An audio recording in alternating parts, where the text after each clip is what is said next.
What's up mga luding? Lodi pala. Friday, sahod day.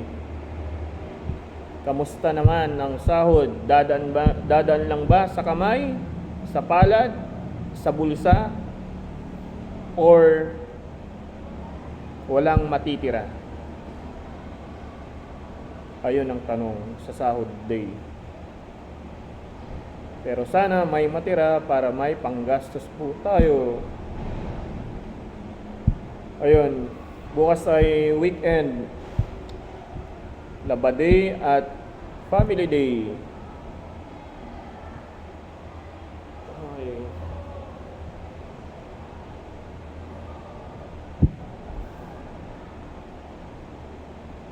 God bless po mga lodi, mga luding.